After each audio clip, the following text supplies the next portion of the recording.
Donc, bienvenue pour ce premier webinaire organisé par le réseau Capter. Donc, on est aujourd'hui avec Aude du Bassin Rennais, donc Daniel L, qui est coordonnateur de la démarche Terre de Source. Alors, avant de nous présenter un peu plus profondément, je vais d'abord vous expliquer un petit peu comment va se dérouler le webinaire. Donc, on va avoir un webinaire en 3 temps. À 10h15, après une introduction, on aura un premier temps de présentation par Daniel sur l'historique du projet et la commande publique. On s'en suivra un petit temps d'échange, donc à 10h35. Donc il y aura 20 minutes de présentation, puis un quart d'heure de questions-réponses. À 10h50, donc il y a un deuxième temps autour de la création du label et de la mise en rayon des premiers produits. À 11h10, à nouveau un temps de réponse aux questions. À 10h25, le troisième temps, donc autour de la mise en œuvre de l'appel à projet, territoire d'innovation du programme Investissement d'avenir. Et puis, on finira sur un temps d'échange et une petite conclusion. Je vous enverrai également un lien pour pouvoir répondre à un questionnaire de satisfaction sur le déroulé du webinaire. Alors, pour nous présenter un petit peu plus profondément, donc aujourd'hui, on accueille justement des gens ailleurs que la Bourgogne-Franche-Comté, donc ils ne connaissent pas forcément le réseau Capter. Donc, on a un réseau bourguignon-franc-comtois à destination des collectivités. On promeut la protection intégrée des captages, c'est-à-dire à travers des projets qui sortent des périmètres de protection des captages, qui sortent des seules aires d'alimentation des captages et qui intègrent tous les acteurs pour protéger la ressource en eau. Donc notre rôle à Capter, c'est de valoriser ces projets intégrés de territoire, créer des liens entre les acteurs des différents secteurs, agriculture, santé, environnement, économie, etc. Et aussi d'appuyer les territoires qui se lancent dans ces projets, donc les territoires bourguignons-franc-comtois. Aujourd'hui, donc, on accueille Daniel L, coordonnateur du projet Terre de Source, donc à Aude du Bassin Rennais. C'est un territoire inspirant et c'est pour ça qu'on a absolument tenu à le mettre en valeur dans le réseau, même si c'est à l'échelle d'une grande métropole. Il y a beaucoup d'idées à piocher, quelle que soit l'échelle de territoire sur laquelle vous travaillez. Et donc, on a ouvert ce webinaire à l'extérieur de la Bourgogne-Franche-Comté pour que nos homologues et puis nos collègues d'ailleurs puissent en bénéficier. Alors, le webinaire est enregistré, il sera disponible en replay. Daniel, est-ce que tu veux nous dire quelques mots pour te présenter ? Oui, bonjour à tous, et puis merci à Capter de nous inviter pour présenter l'expérience. Oui, je me présente, Daniel L. Moi, je travaille à la collectivité Eau du Bassin Rennais, qui est le syndicat de production d'eau potable de l'agglomération rennaise, qui fournit donc l'eau aux 500 000 habitants du territoire. Voilà, je suis ingénieur agronome et puis en charge du coup de la protection des ressources en eau et particulièrement de ce projet Terre de Source. Merci Daniel. Et puis donc je suis Marie Poignant, donc animatrice du réseau Capter. Pour poser vos questions, hop là. Voilà, donc pour poser vos questions, donc vos micros et caméras sont coupés. Pour poser vos questions, vous utilisez le petit bouton Q et R, donc questions et réponses.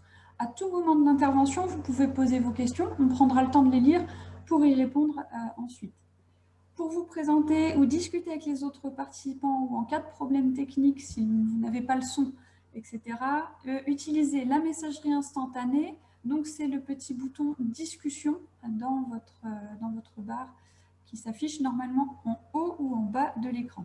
Donc, Q et R pour poser des questions sur l'intervention et la messagerie instantanée, le chat, pour les problèmes techniques ou une discussion avec les autres participants. On pourra éventuellement vous donner la parole à certains moments de l'intervention. Ah, c'était ma diapo de dérouler. Voilà. Normalement, vous avez tous eu le programme par mail. Alors, je vais tout de suite vous passer une petite vidéo pour introduire ce webinaire. La petite vidéo qui n'est pas là.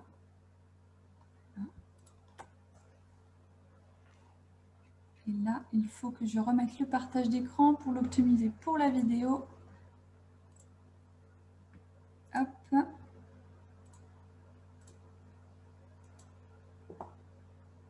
Tout à fait. Alors, en plein écran, ce sera plus facile. Voilà, je vous laisse écouter.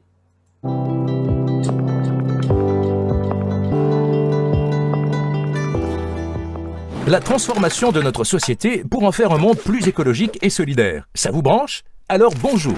À l'origine du projet Terre de Source, il y a l'eau, l'eau comme origine de la vie, de notre vie. Et un territoire peuplé d'irréductibles bretons, et plus particulièrement de sa capitale, Rennes, constituant avec son bassin et ses 710 000 habitants, la 10e aire urbaine nationale. La collectivité Eau du Bassin Rennais a pour mission d'étancher la soif de 500 000 d'entre eux, dans une région où certes il pleut régulièrement, mais où l'eau ne reste pas dans le sol. On va donc la chercher jusqu'à 40 km chez les voisins, où l'agriculture intensive est la plus productive d'Europe pour les productions animales, lait, porc, volaille. Mais voilà, le revers de la médaille, c'est l'utilisation d'engrais, de pesticides, entraînés avec les pluies dans les rivières et les retenues où l'eau est pompée par les usines pour en faire de l'eau potable. Alors, comment en est-on arrivé là? Depuis 70 ans, l'agriculture s'est mondialisée et les territoires sont rentrés en concurrence sous l'impulsion de l'industrie et des distributeurs dans une quête de prix sans cesse les plus bas. Dans cette compétition, amenant à de nombreuses crises et où la répartition des marges est très déséquilibrée au profit des distributeurs, des industriels et au détriment des producteurs, les agriculteurs n'ont d'autre choix que d'agrandir leur exploitation et pratiquer une agriculture industrielle. Notre idée pour sortir de ce cercle vicieux ? Acheter aux exploitations agricoles vertueuses et protégeant l'eau leurs produits à des prix rémunérateurs tout en restant accessibles aux consommateurs. C'est tout le sens du projet Terre de Source. Mais comment commencer l'aventure ? La restauration collective, avec ses gros volumes d'achat, est un bon levier pour initier le développement des filières de production. Cependant, il y a un hic. Le Code des marchés publics européens interdit d'acheter à des producteurs locaux sans les mettre en concurrence avec tous les producteurs européens. C'est là l'innovation faite par Eau du Bassin Rennais et ses partenaires que sont Rennes Métropole et la ville de Rennes. Celle de pouvoir faire des marchés publics affectés aux seules exploitations agricoles situées en amont des captages d'eau potable. C'est le chaînon manquant de toutes les collectivités françaises et européennes pour acheter localement et soutenir leur économie locale. L'astuce, faire des marchés publics de prestation de services en achetant de la protection des ressources en eau aux producteurs qui s'engagent à faire évoluer leur mode de production et en échange leur acheter leurs produits. Afin de créer non pas une concurrence entre producteurs mais une saine émulation, les marchés sont multi-attributaires pour s'adapter au nombre de producteurs intéressés et repérés. L'autre avantage essentiel, c'est de donner la main aux producteurs et de leur redonner une capacité de négociation.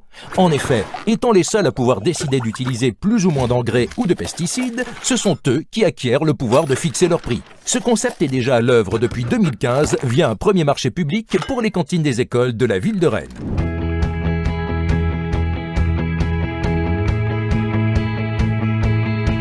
Alors le fait que Rennes cherche à s'approvisionner auprès des entreprises locales, des exploitations agricoles, c'est une bonne chose. Ça s'inscrit dans la tendance actuelle déjà effectivement de se rapprocher des commerçants locaux. Ça permet d'améliorer la qualité des repas, je pense, qui sont servis dans les cantines et donner aussi un coup de pouce aux exploitations agricoles. En 2017, nous avons également répondu au marché Terre de Source parce que nous sommes vraiment satisfaits des retombées que nous avons eues depuis 2015 et donc on est toujours en développement. Nous fournissons donc la ville de Rennes et le marché s'est étendu à quelques villes de la périphérie rennaise.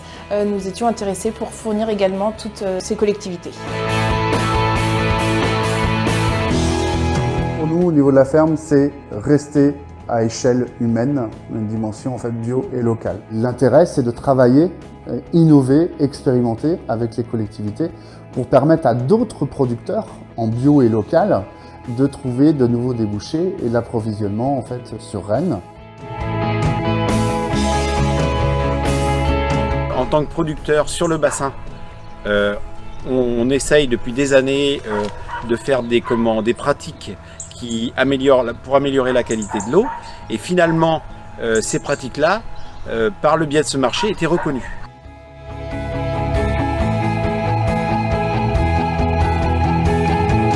arrive à garantir la traçabilité du lait, d'une part par la collecte sélective à part. Ensuite, le camion arrive ici, le lait est mis dans une cuve à part, séparée des autres. Ensuite, on le traite au niveau industriel en démarrage d'usine, ce qui fait qu'il ne peut pas être mélangé avec les autres laits. Il y a des échantillons par exploitation, un échantillon par tournée. Tout ça arrive ici à l'usine. Chaque échantillon peut être analysé pour chaque exploitation, donc on connaît la qualité et l'origine du lait pour chaque exploitation. La réponse à ce marché public a fait évoluer nos pratiques. Nous avions déjà fait du travail, mais là, notamment par rapport aux limaticides, on a pour l'instant, tant qu'on n'a pas de solutions qui nous conviennent et qui peuvent répondre au cahier des charges, on a supprimé la culture du colza cette année. La ville de Rennes avait participé en fait à déjà un premier marché expérimental en 2015 avec la collectivité Eau du Bassin Rennais, où l'objectif c'était qu'on puisse commencer à acheter des denrées alimentaires produites par des producteurs qui sont sur les bassins versants. Et l'idée c'était qu'ils amélioraient leur mode de production pour moins polluer l'eau, et nous effectivement en contrepartie on achetait ces denrées-là pour nos cantines. Et comme ça s'est très très bien passé à la fois dans les relations qu'on avait avec les producteurs, dans la qualité des produits, et puis aussi avec la satisfaction de pouvoir travailler avec des producteurs locaux, de leur permettre aussi d'évoluer dans leur production et d'avoir plus d'emplois sur ces bassins-là. Vis-à-vis du projet Terre de Source, mes collègues élus de ma commune ou des autres communes ont montré un grand intérêt puisqu'il répond à une question qu'ils se posaient depuis de nombreuses années. Comment acheter des produits locaux et de qualité qui respectent la qualité de l'eau? Et si nous inventions une nouvelle économie alliant qualité de l'eau, juste rémunération des agriculteurs et alimentation saine? Ce qu'il faut faire pour nous, vu que notre priorité c'est de protéger l'eau, c'est de mener des actions agricoles pour rendre compatible l'agriculture avec la protection de l'eau. Fort de ces expériences, l'idée est de regrouper sur ce modèle toutes les restaurations collectives du bassin rennais. Toutes les cantines des écoles, des collèges, des lycées, des universités. Mais aussi les entreprises, les hôpitaux, les cliniques, les maisons de personnes âgées pour augmenter les volumes d'achat et entraîner beaucoup plus d'exploitations agricoles dans la démarche. Les exploitations décideront ainsi de produire localement tout ce qui se mange. Des poires, des abricots, des kiwis, des protéagineux, lentilles, haricots secs, fèves, pois, des huiles riches en oméga 3, colza, lin, chanvre, noix, cameline, mais aussi tout simplement du blé planifiable pour faire du pain, du blé noir très majoritairement importé aujourd'hui de Chine, Pologne et Canada pour faire nos fameuses galettes saucisses du pays gallo. Toutes ces denrées alimentaires seront achetées par les restaurations collectives qui pourront être regroupées au sein d'une centrale d'achat. Cette centrale pourra aussi acheter toute autre production des exploitations agricoles, par exemple des écomatériaux pour la construction et l'isolation des logements, du bois, du chanvre, du lin, de la paille, mais aussi de l'énergie pour se chauffer et se déplacer. Simple utopie direz-vous? Détrompez-vous. Là aussi, ce concept est déjà en germe sur le territoire.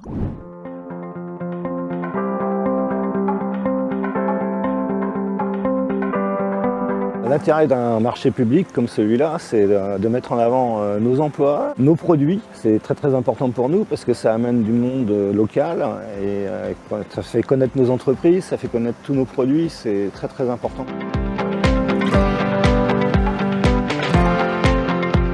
Alors effectivement, nous sommes prêts aujourd'hui à acheter de la farine bio. C'est quelque chose que nous faisons en fait depuis peu de temps. Ça a été une demande de la part de nos clients. Donc nous étions en farine de sarrasin classique auparavant et aujourd'hui, à présent, nous travaillons donc avec de la farine bio achetée localement. Recréer une filière, oui, c'est complètement envisageable parce que la filière, elle a toujours existé. On a toujours mis en avant le bois de bocage qui était 85% de la construction habitat, entre autres, dans la région ouest, la Bretagne. On est capable complètement de réinjecter le bois de bocage à partir du moment où derrière on va caler les savoir-faire et qu'on ait une démarche intellectuelle aussi chez les utilisateurs.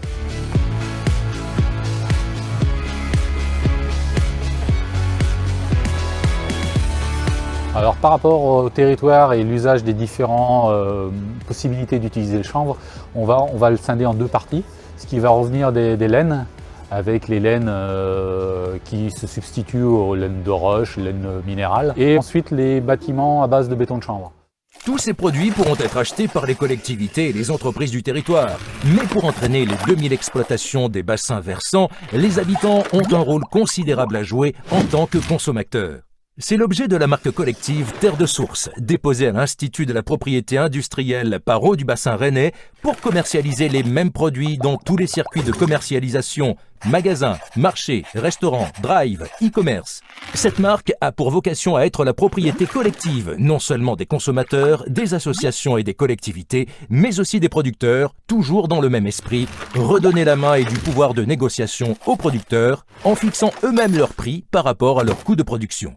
Et pour nous, Rennais, c'est important puisque on sait que ça va protéger les zones de captage qui vont nous fournir l'eau qu'on va boire. Parce qu'en protégeant par une agriculture respectueuse de l'environnement les zones où est puisée notre eau, on va aussi diminuer le coût puisqu'il y aura moins de traitements nécessaires, notamment moins de contamination par les engrais azotés, les nitrates et également par les pesticides. Des raisons de qualité gustative, on oublie souvent d'en parler, mais c'est quand même incomparable. Pour la santé, il y a un bénéfice à consommer ces produits. Il y a des travaux qui montrent très bien que leur richesse en vitamines, c'est un effet protecteur pour la santé.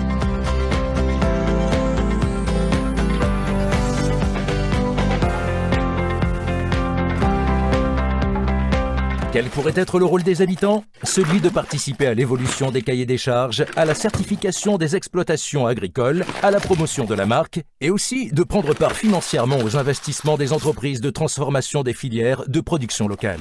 Les habitants et les collectivités devront unir leurs forces en faisant converger toutes les politiques publiques, environnementales, sociales, éducatives et économiques pour délivrer un message commun.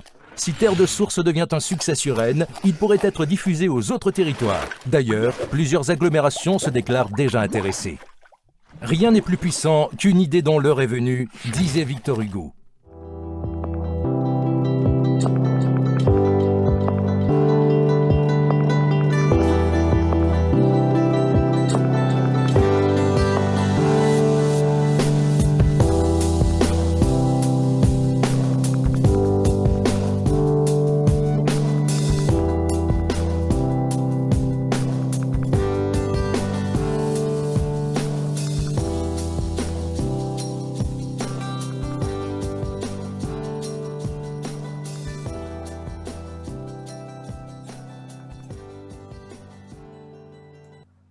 Voilà, donc on vient de visionner la petite vidéo de présentation du projet Terre de Source.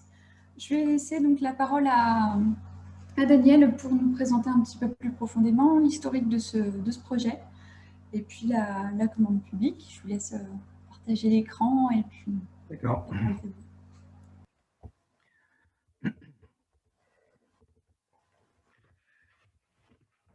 Voilà, donc je vais effectivement reprendre pas à pas ce qui est présenté dans le film, en commençant par vous présenter le territoire. Donc vous reconnaissez la zone autour de Rennes, du coup avec le Mont-Saint-Michel et Saint-Malo, pour ceux qui connaissent, c'est un bon moyen de repère. Et donc, en bleu, donc le territoire, le périmètre du territoire de la collectivité Eau du Bassin Rennais, donc le syndicat de production qui fournit l'eau potable aux 500 000 habitants du territoire. Et par rapport à ce territoire de consommation, le territoire de provenance de l'eau, donc en vert, ce qu'on appelle les bassins versants d'alimentation en eau, au nord-est et à l'ouest, et d'ailleurs qui sont situés en dehors de notre territoire administratif. Et donc ce positionnement nous incite à créer finalement un partenariat entre ces territoires de production d'eau, mais pas que d'eau, de production agricole, et puis le territoire de consommation. Donc, dans le cadre des politiques de protection des ressources en eau qui ont été entamées depuis quelques années, étant donné la dégradation de la qualité de l'eau sur les territoires, notamment autour de Fougères, on a les cantons les plus laitiers de France, où la production laitière est très, très importante. À l'ouest, on a une production mixte, à la fois laitière, porcine et avicole. Donc essentiellement une production animale sur ces territoires. impactant la qualité de l'eau, hein, avec une dégradation de la qualité de l'eau au niveau nitrate en particulier et produits phytosanitaires. Dans ce contexte-là, du coup, les agriculteurs nous ont clairement dit, au moins pour une partie d'entre eux au départ des programmes, eh bien, nous, on est tout à fait d'accord pour faire évoluer nos modes de production, mais on voudrait que ça se fasse dans une démarche gagnant-gagnant. Et donc, voilà le point de départ un petit peu du projet, hein, et on avait été voir les expériences intéressantes en Allemagne en particulier, hein, à Munich, à Augsbourg, qui nous ont beaucoup inspirés dans des contextes radicalement différents, hein, puisque Munich, pour une population assez comparable à notre agglomération, est alimentée par un petit territoire, hein, l'équivalent de ce petit territoire-là de Chescanu à l'ouest, hein, qui représente 60 km², pendant que l'ensemble de l'aire d'alimentation à laquelle nous avons affaire, hein, correspond à 1500 km². Donc, une situation très différente aussi de par l'agriculture, hein, une agriculture de montagne et puis une occupation par la forêt à 50% du territoire. On a 80% évidemment de surface agricole dans la surface totale. Et puis, comme je l'ai dit, une agriculture intensive. Du coup, alors, ces expériences nous ont intéressés dans le sens où justement, ils faisaient une approche globale et systémique, hein, de la situation. Et donc, l'idée a été de travailler dans ce sens-là, hein, pour chercher spécifiquement à développer, à valoriser en fait les productions des exploitations agricoles situées sur ces territoires-là, hein, pour les entraîner dans l'évolution de leur système de production. Donc pour nous, le point de départ, ça a été effectivement la commande publique. Alors pourquoi la commande publique? Parce que ce sont des achats dans la durée, et puis des achats surtout politiques, hein, puisque ce sont les élus qui décident. Du coup, c'est un marché qui est beaucoup plus facile à aborder que le marché consommateur, qui doit s'aborder dans le temps, puisqu'il faut convaincre progressivement les acteurs, les consommateurs, d'agir. Dans ce contexte-là, en fait, on avait été voir nos collègues experts de la commande publique, et puis qui nous disaient finalement, acheter spécifiquement sur ces territoires, c'est impossible, considérant les règles du code du marché public, hein, de la commande publique, hein, maintenant, qui interdit ce que l'on appelle le localisme. Hein, c'est-à-dire que dans le cadre de marché public, on n'a pas le droit de dire, voilà, moi je veux un fournisseur qui provient de ce territoire-là, précisément. Alors on peut trouver un certain nombre d'astuces pour favoriser, ou du moins ne pas dissuader les fournisseurs locaux de répondre. Hein. Par contre, ce que l'on cherche à faire dans ce cadre-là, ce n'est pas seulement d'acheter en local, hein, c'est bien d'acheter de façon ciblée sur des territoires précis qui sont ces aires d'alimentation. Et donc, nous avons travaillé avec les experts de la commande publique de Rennes Métropole pour arriver à trouver la façon de présenter les marchés publics.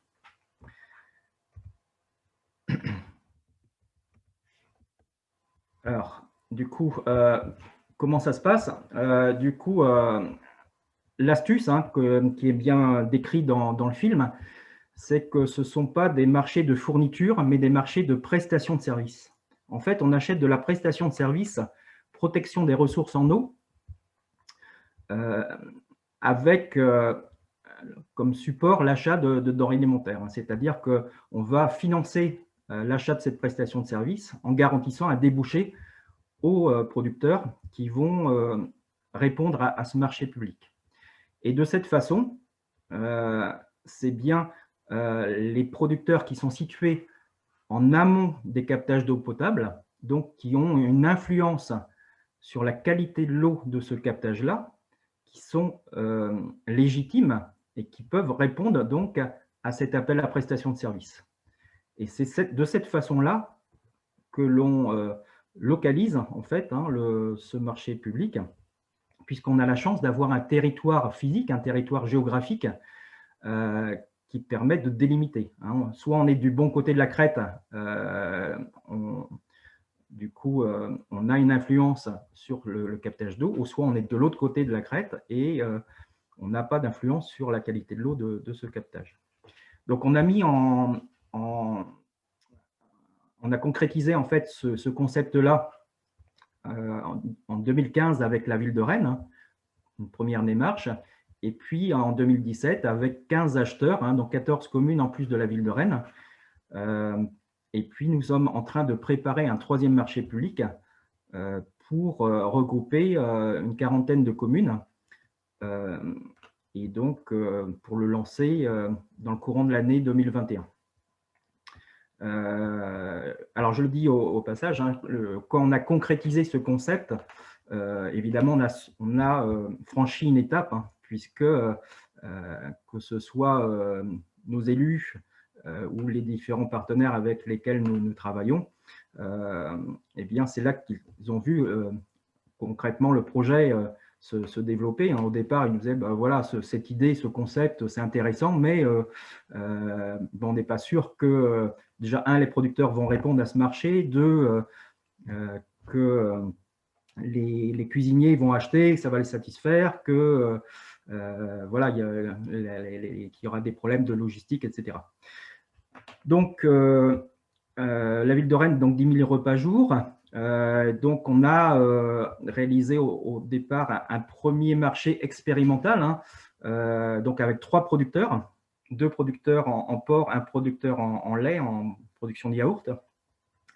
Et la démarche, donc on a construit le cahier des charges avec un groupe de travail composé de producteurs, de consommateurs et d'acheteurs, de collectivités, ainsi que des organismes de développement agricole. Et on s'est basé en fait sur une démarche de progrès. Donc, je décris le cahier des charges qui a été construit. Avant tout, donc c'est une démarche de progrès, donc je vais la détailler. L'idée, c'est pas de cibler que sur les productions bio, par exemple, dont le cahier des charges remplit pleinement les objectifs que l'on a en matière de qualité des eaux, mais bien de partir de la situation d'agriculteurs pour les emmener à faire évoluer leur système de production. Et donc, on s'est basé sur une méthode, qui est la méthode d'évaluation de la durabilité des exploitations agricoles, la méthode IDEA, qui est à l'initiative de la direction de la recherche du ministère de l'Agriculture et qui est une démarche qui permet, qui est active, qui rassemble 14 scientifiques au niveau national issus de l'INRAE, de l'Institut de l'élevage et d'autres organismes techniques. Et nous sommes dans la 4e version qui va être bientôt finalisée, sachant que la première version a été construite en 2000. Voilà, donc alors pourquoi aller sur cette méthode-là, c'est que nous, on voulait, l'idée du groupe de travail, c'est d'avoir une vision très large de la performance des exploitations, aussi bien sur le plan environnemental que social que économique. Et l'idée de dire, de soutenir en fait des exploitations qui soient performantes dans ces 3 dimensions. Voilà. Et à côté de cette démarche de progrès, il y a eu une décision aussi de mettre des exigences d'entrée, considérant le point de vue de partager d'acheteurs, de consommateurs, mais aussi de producteurs. Donc l'absence d'OGM en particulier dans l'alimentation animale, donc ce qui est clairement visé, c'est le soja, qui est importé massivement d'Amérique du Sud, qui a des conséquences en termes de déforestation, de santé des producteurs là-bas. Et donc il y a un lien finalement assez direct avec la qualité de l'eau, parce que si on a les problèmes en Bretagne de dégradation de la qualité de l'eau, c'est avant tout lié à l'importance du cheptel et qui est lié elle-même en fait à l'importation importante d'alimentation animale, hein, à savoir qu'on double la surface agricole importée en ce qui concerne le soja.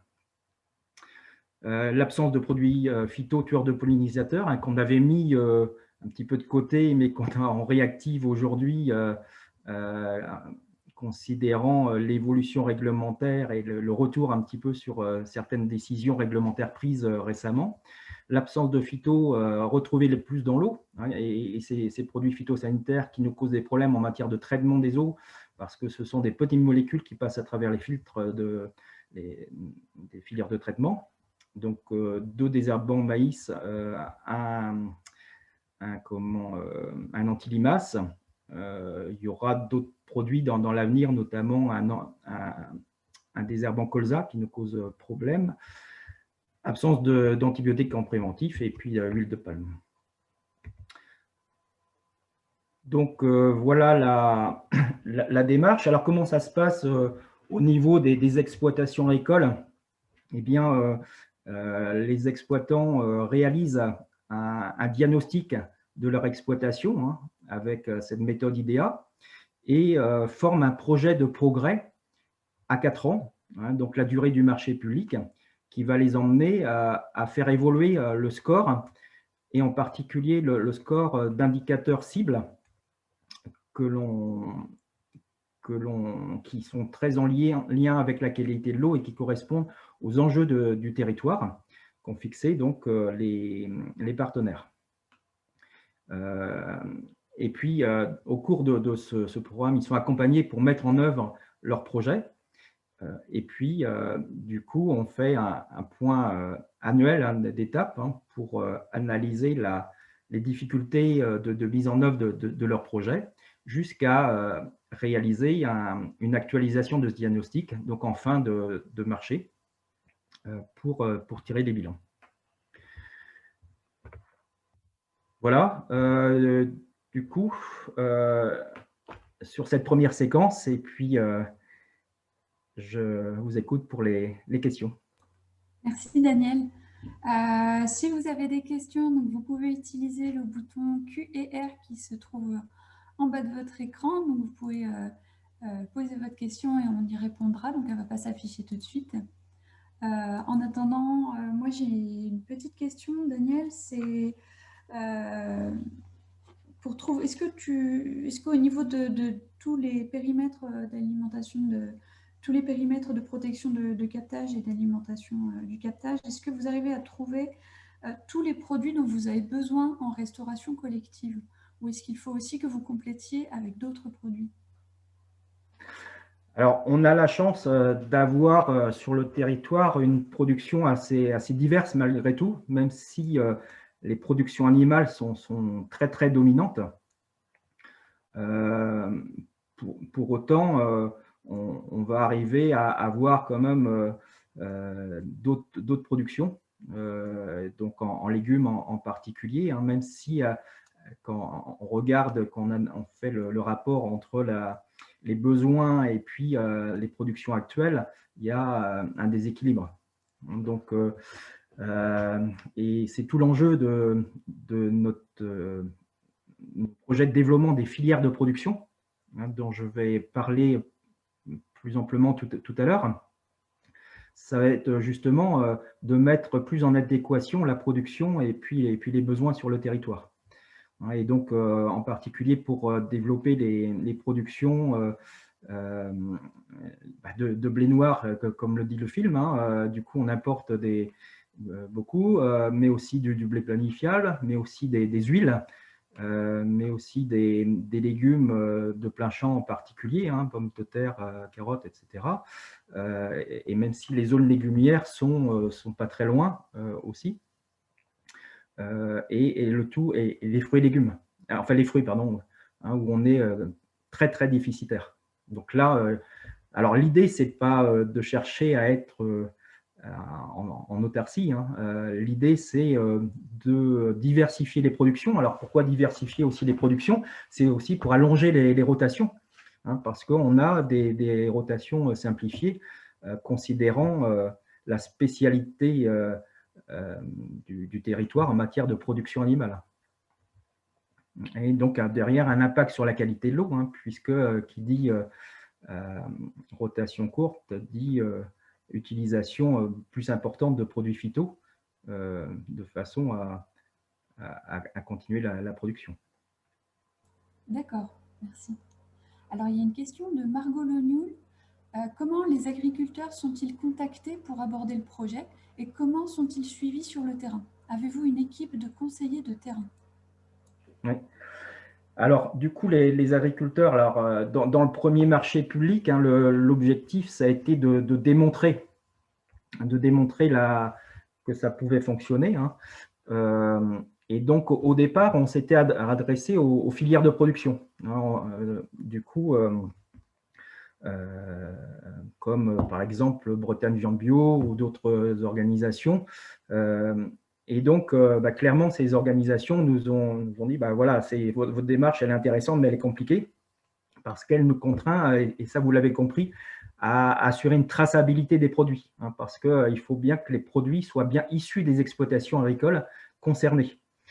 Et c'est la raison pour laquelle on a ciblé au départ les producteurs en vente directe. Donc ça a été vraiment cette première démarche. Et il y a eu 3 producteurs. Alors, on pouvait en associer d'autres, mais vu les contraintes de la ville de Rennes, du coup, on a ciblé en fait sur les producteurs porc et lait en particulier. Du coup, la deuxième étape de 2017, ça a été de présenter en fait la démarche aux autres filières. Et là, clairement, les filières nous ont dit, finalement, votre démarche, elle nous intéresse parce qu'ils ont compris que finalement, ça ne concernait pas que la ville de Rennes, mais toutes les restaurations collectives, pas que la restauration collective, mais le marché grand public. Et donc, il y a eu un intérêt. Et en particulier des coopératives, la coopérative Le Goissan, pour la nommer, nous a dit, finalement, on a des producteurs aussi situés sur votre zone et on peut les entraîner dans la démarche. Voilà. Et puis, au fur et à mesure du développement du projet, nous, on adresse des courriers à chaque marché, à tous les producteurs, à qui, puisqu'on connaît à 100% des producteurs sur notre zone, de façon à leur proposer la démarche. Donc, il y a les producteurs qui viennent vers nous, et puis bien sûr, on est actif et on va au-devant des producteurs pour aller leur proposer la démarche. Et pour ce faire, effectivement, on a du coup à la fois en interne, puisqu'on a recruté, et ça je vais en parler tout à l'heure, dans le cadre du programme d'investissement d'avenir, on a eu la chance d'être retenu lauréat de ce programme. Donc un collègue qui est chargé du développement des filières de production est chargé de coordonner aussi l'intervention des organismes de développement avec qui nous sommes en partenariat. Donc Chambre d'agriculture, le GAB, le groupement d'agriculteurs biologiques local, le CIVAM local, les CETA, voilà, il y a Initiative Bio-Bretagne, un certain nombre d'organismes qui concourent à développer des filières de production pour développer le projet sur le territoire. D'accord, en effet, ça fait du monde dans la boucle. Il y a une autre question de Bastien Duren. Bonjour à tous, je suppose que le produit problématique en désherbage colza est le méthazachlore. Exactement. Oui. Exactement, on a les mêmes soucis, je crois. Du coup, donc c'est une petite molécule qui est effectivement a des difficultés de s'absorber sur le charbon actif, et donc passe à travers ces filières de traitement. Voilà, donc il y a un certain nombre de molécules comme ça qui sont ciblées. Et donc l'idée, c'est bien sûr de faire évoluer et d'adapter le cahier des charges, tout en donnant une visibilité aussi aux exploitants, avec une durée de mise en conformité de leur système de production. Il y a aussi une question de Philippe Menguin. Après 5 ans de mise en œuvre de la démarche, quels résultats sur l'amélioration de la qualité de l'eau? Alors, oui, sur la qualité de l'eau, comment on aborde les choses? Clairement, sur la qualité de l'eau, on a, vous l'avez vu, hein, 2000 exploitations agricoles sur l'ensemble des bassins versants. Donc, vous voyez, on commence le projet, hein, puisque là, on est à 20 agriculteurs dans le marché public, là, le numéro 2. Le 3, on cherche à avoir une cinquantaine, une soixantaine de producteurs. À côté de ça, je vais en parler tout à l'heure, on a commencé à travailler sur le marché grand public, hein, le marché consommateur. Donc là, il y a une dizaine d'exploitants qui sont dans la démarche et on est en train de développer des filières de production.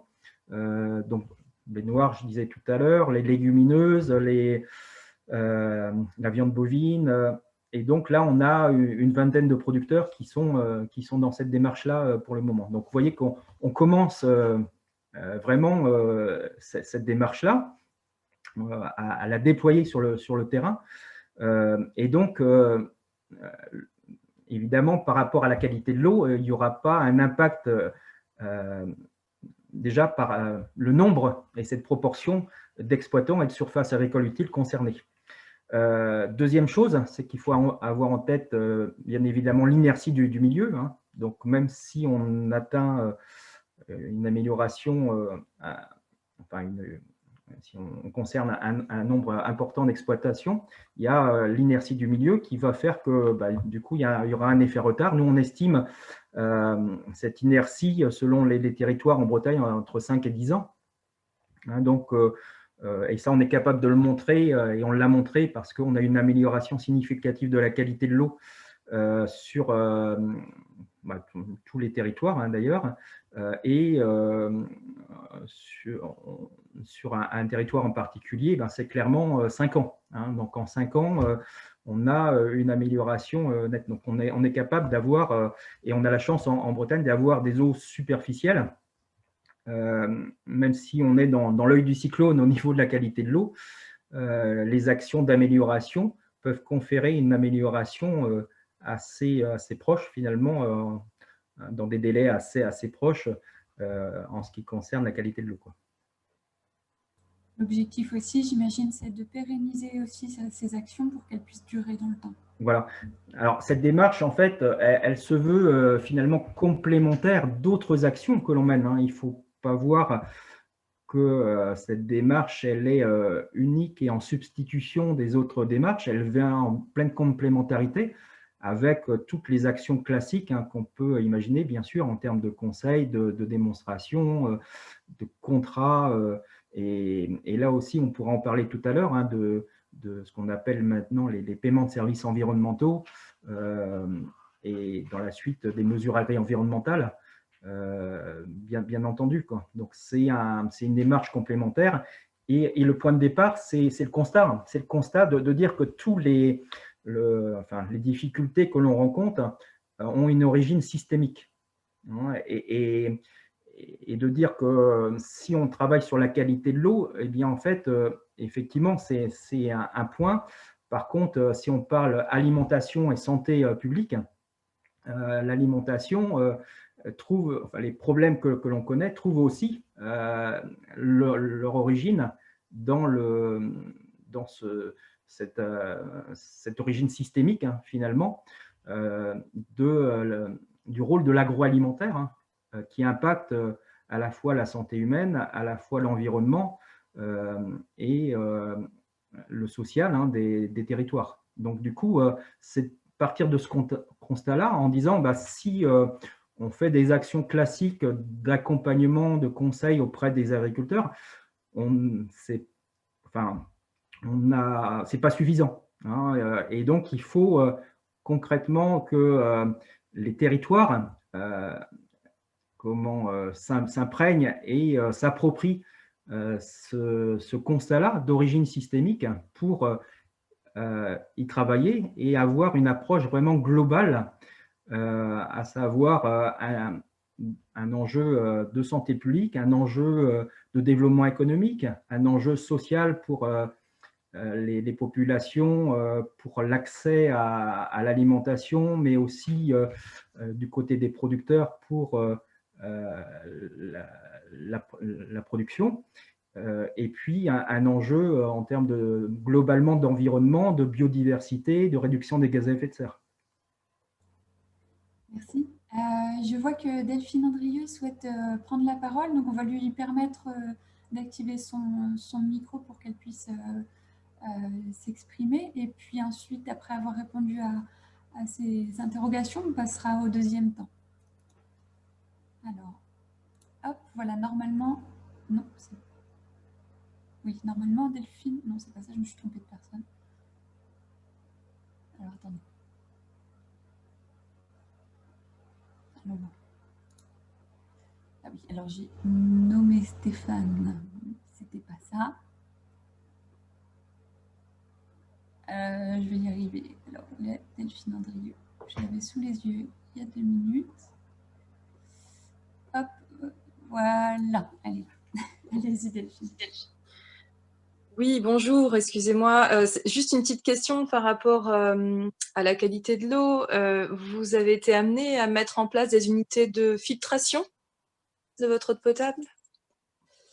Alors du coup, en ce qui concerne les filières de traitement, on a des traitements en particulier pour les produits phytosanitaires classiques. Par contre, en termes de nitrate, on n'a pas de dénitrification et de dénitratation.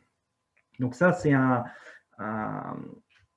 une décision politique aussi de ne pas investir là-dedans partant du fait que si on investit, du coup, ça crée finalement un filet de sécurité qui dédouane, qui pourrait contribuer finalement à dédouaner l'action d'approvisionnement agricole notamment. Et donc, c'est bien un enjeu de dire on va reconquérir la qualité de l'eau, sachant que, pour vous remettre dans le contexte, on perdait 3 millions de mètres cubes sur les 20 millions produits à cause de la dégradation de la qualité de l'eau et en particulier vis-à-vis des nitrates. Donc autour de fougères en particulier, et que ces programmes de protection des ressources en eau contribuent à améliorer la qualité de l'eau et on a du coup reconquis ces volumes-là, ce qui a permis du coup, étant donné qu'au niveau des volumes, c'est relativement tendu, étant donné que l'agglomération rennaise connaît une augmentation de la population de façon importante, comme les plus grandes agglomérations nationales. Et donc, il y a un enjeu quantité très important. Et donc, l'enjeu qualité est intimement lié à l'enjeu quantité. Aujourd'hui, mais encore plus dans l'avenir, bien évidemment, dans le cadre de l'évolution climatique, et qu'il importe vraiment de reconquérir la qualité de l'eau, et c'est une priorité régionale que d'aller dans ce sens-là, avant de retrouver des nouveaux volumes avec de nouveaux captages. Delphine, est-ce que ça a répondu à votre question ?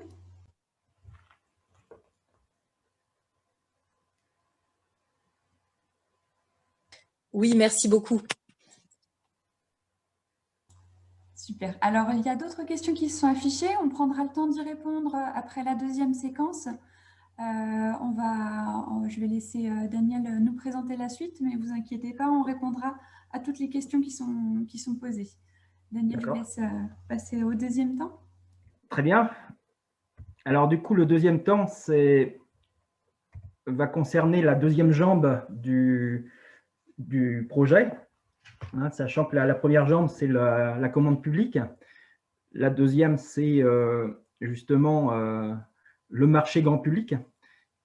Et puis, la troisième, et je vais en parler dans ce cadre-là, c'est le développement d'une politique ambitieuse d'éducation à la consommation responsable.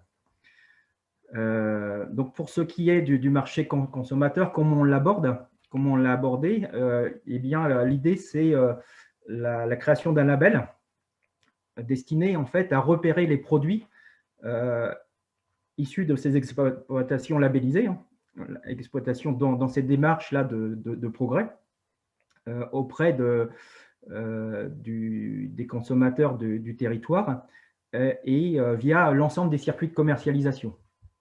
Donc, à commencer par les commerces, donc les GMS, grandes et moyennes surfaces, mais aussi les marchés de plein vent, les restaurants commerciaux, la restauration commerciale et autres drive et e-commerce.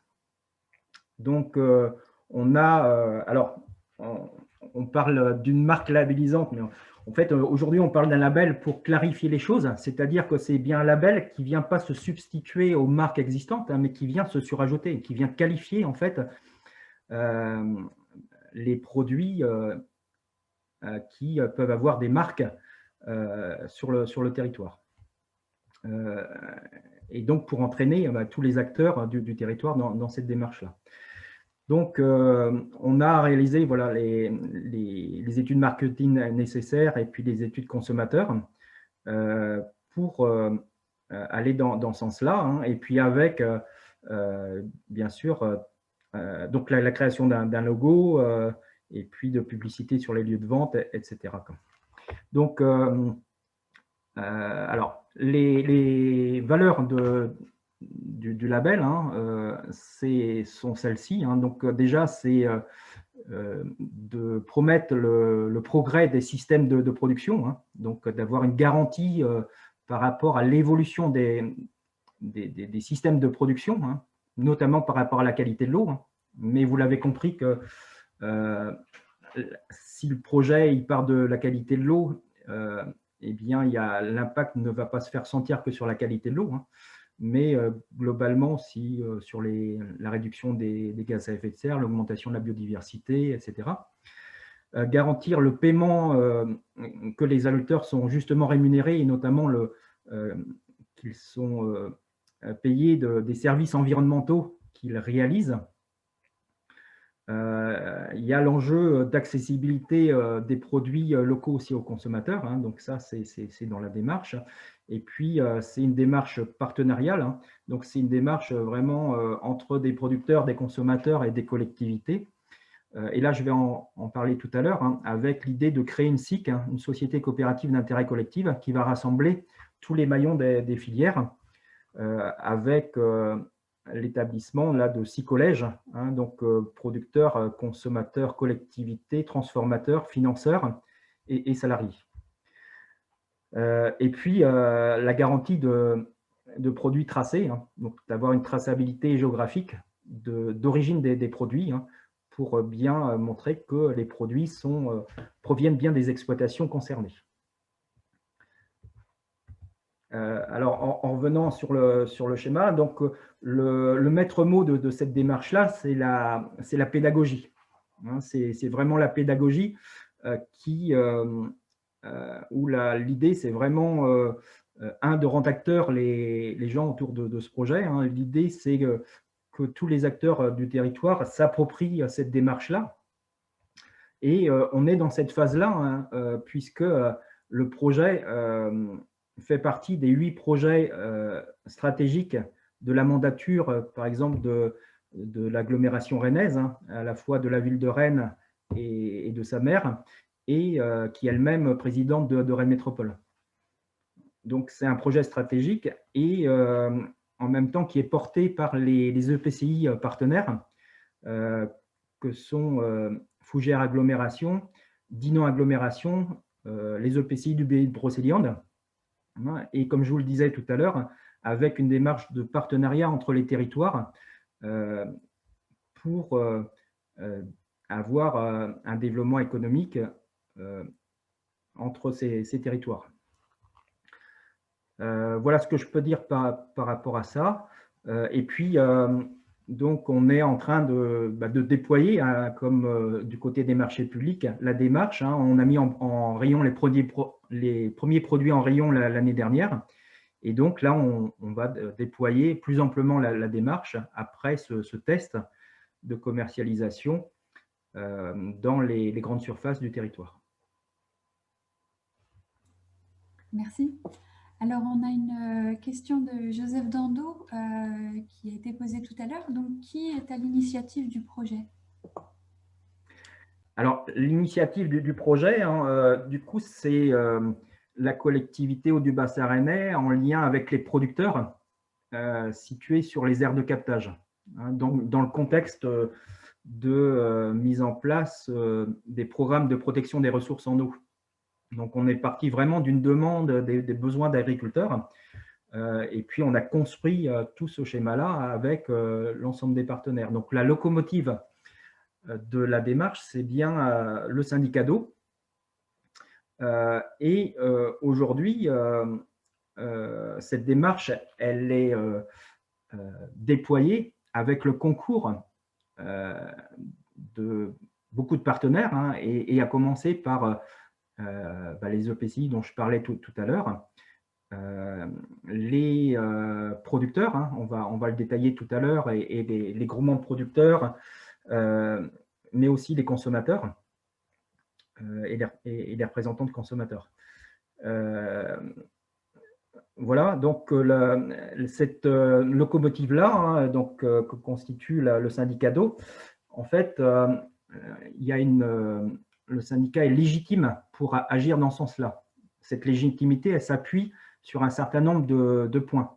D'une part, on fait le lien, et vous l'avez compris, entre du coup des producteurs, des agriculteurs situés sur les aires de captage, puisque là on connaît 100% des agriculteurs du territoire, et puis des usagers, puisqu'on connaît aussi 100% des usagers à travers la facture d'eau.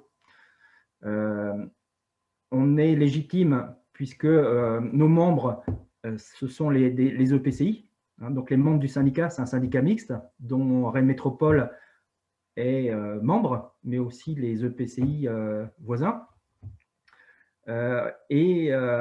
Du coup, voilà, on est au cœur un petit peu de l'ensemble de ces acteurs-là, et on a cette vocation finalement à rassembler les uns les autres autour d'un projet commun, sachant que, comme vous le constatez sur vos territoires sûrement, il y a de plus en plus un fossé large, finalement, où les gens se comprennent de moins en moins, entre des consommateurs qui peuvent être des fois radicaux et qui voudraient vraiment une agriculture bio généralisée sur tous les territoires, et à l'inverse, des producteurs qui, pour une partie d'entre eux, disent comment nous, dans le contexte de concurrence mondiale, on va pouvoir tirer notre épingle du jeu et continuer à vivre aujourd'hui dans ce contexte-là.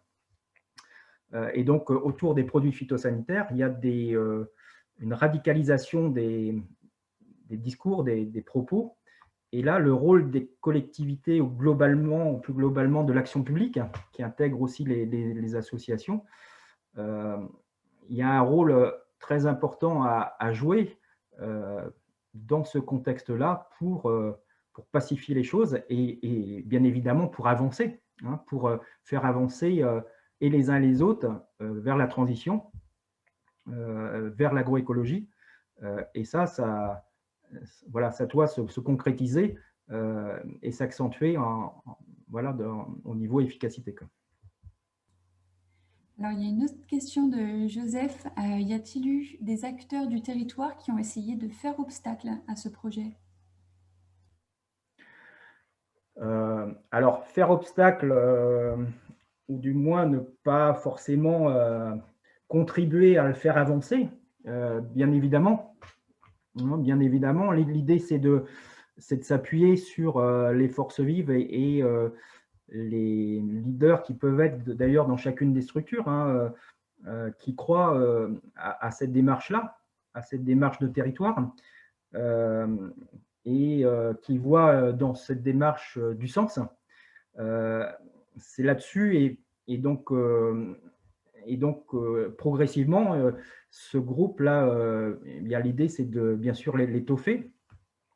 Donc là, en revenant aussi, mais je vais en parler tout à l'heure par rapport au programme d'investissement d'avenir, là aussi, on a franchi des étapes parce que bien évidemment, quand on apporte des moyens financiers, tout de suite, on va avoir autour de nous une mobilisation de plus en plus importante. Donc ça, c'est très clair. Après, dans le détail, et sans parler la langue de bois, donc du coup, moi, je peux vous parler aussi de la Chambre d'agriculture, qui est peut-être un exemple, qui aujourd'hui est vraiment partenaire de la démarche, mais la Chambre est passée par différentes phases, parce que tout simplement, ce projet, il interroge, et ça, c'est tout à fait normal et évident, au départ, d'avoir en fait un regard critique par rapport à ce projet, mais qu'est-ce qui va amener et en quoi, et quel va être le rôle de la Chambre et la place de la Chambre de nature aussi dans ce schéma-là. Donc, du coup, voilà, la Chambre est passée par différentes phases où elle même disait, voilà, c'est intéressant et on y va. Et puis à un autre moment, non, parce qu'on avait dit clairement de ne pas densifier les exigences environnementales. Clairement, c'est pour aller vite et de façon caricaturale, c'est achetez-nous nos produits locaux, mais sans mettre d'exigences supplémentaires, en particulier au niveau environnemental. Et donc ça, issu de la négociation sur le territoire, en particulier de Rennes Métropole. Et là, nous, on vient apporter et on vient télescoper un petit peu ces choses-là. Donc voilà. En effet. On a une question de Guy Peretz. Le sujet bois-bocage est abordé succinctement dans la vidéo. Peut-on avoir plus de détails sur ce point dans l'ensemble du dispositif? Oui, alors le bois de bocage, c'est un enjeu important, parce que le bocage, bien évidemment, joue un rôle important par rapport à la qualité de l'eau, mais pas que la qualité de l'eau. Et donc, l'idée, c'est de retrouver une valeur économique à ce bocage-là. Si le bocage s'est largement dégradé, c'est avant tout parce qu'il a perdu de valeur économique, notamment en chauffage et surtout en bois d'œuvre. Et donc, du coup, l'objectif, c'est vraiment de redonner cette valeur économique pour inciter les agriculteurs à le recréer, déjà à entretenir ce qui reste, et il en reste néanmoins, et le recréer, et recréer aussi et développer l'agroforesterie plus amplement, à savoir les plantations aussi intraparcellaires. Comment ça se fait? Un petit peu de la même façon, c'est de chercher à valoriser, de même qu'on cherchait à valoriser les denrées alimentaires, là c'est de valoriser les écomatériaux. Donc dans le film on parle aussi du chanvre, c'est d'autres, il peut y avoir d'autres exemples, et le bois en particulier. Alors le bois de chauffage via les chaufferies, donc ça c'est en développement aussi. Et puis ce qui est plus compliqué, c'est le bois d'œuvre, où là on part de beaucoup plus loin, parce que là les scieries ont un petit peu quitté le territoire, même s'il en reste encore, et surtout ont été habitués à travailler d'autres types et d'autres qualités de bois. L'important, c'est de voir comment on exploite après le bois, comment on l'entretient. Et là, on est très lié au label Haie, qui est en développement, que vous connaissez sûrement. Et l'idée, c'est de coupler notre démarche de labellisation à la démarche de label Haie, de façon à garantir que le bois issu de bocage pour les marchés de chaufferie en particulier, mais et bois d'œuvre si on a des exemples concrets à développer, puisse être garanti au niveau du coup d'un plan de gestion en particulier.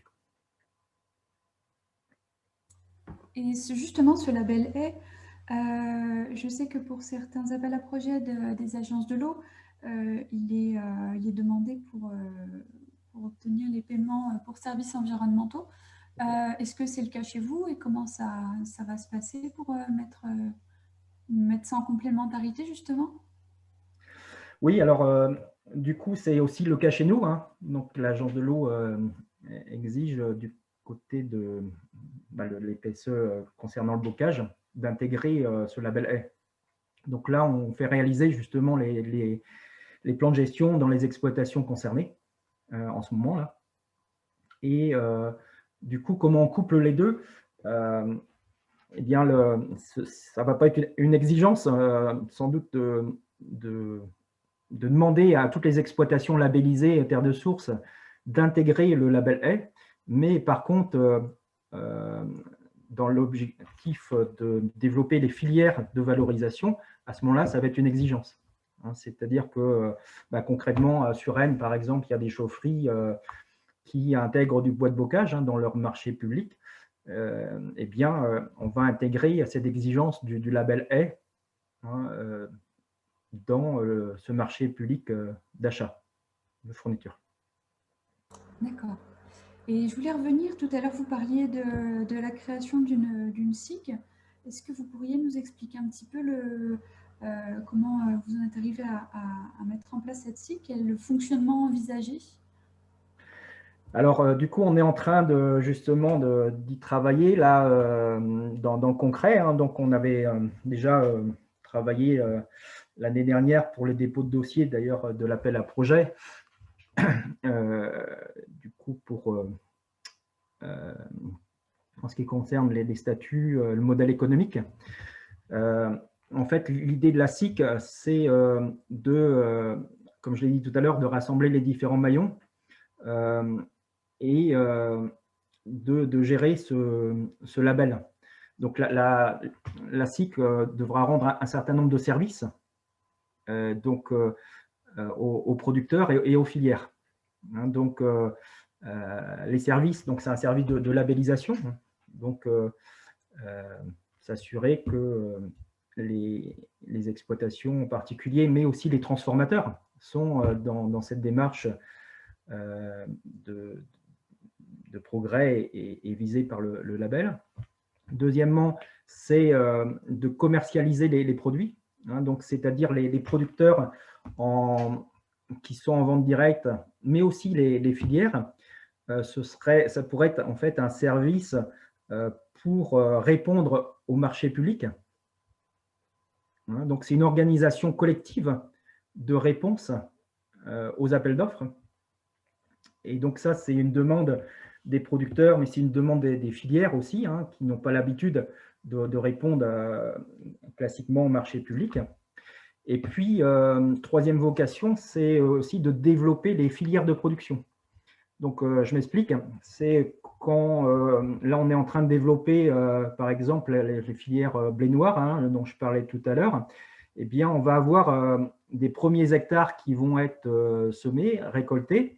Et donc, avant d'arriver à une commercialisation, il y a un risque à prendre.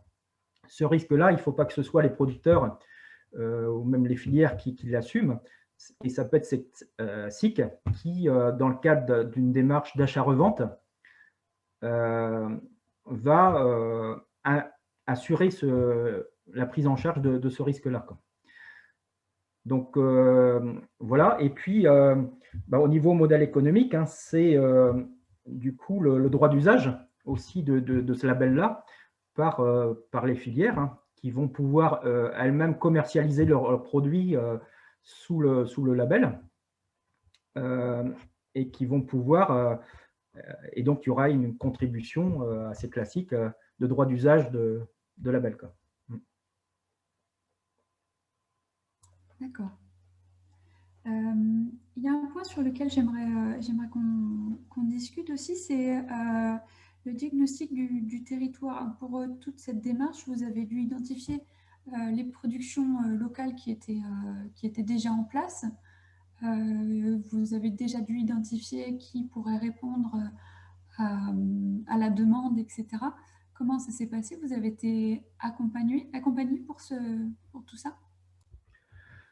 En fait, la question, c'est pour identifier les exploitations qui sont en capacité. Oui, tout à fait. Alors, du coup,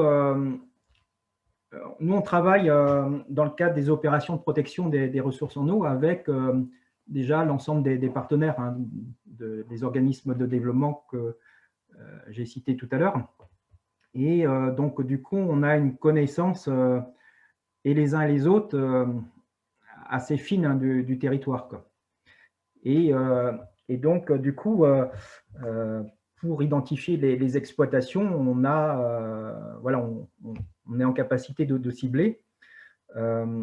Après, pour développer les filières dont je parlais tout à l'heure, eh bien, en fait, là aussi, les organismes savent très bien. L'exemple, c'est les CETA, par exemple, hein, qui ont, parmi les 500 exploitants adhérents, ont identifié des exploitants qui sont dans cette dynamique-là, d'essayer de chercher une valorisation de leurs produits.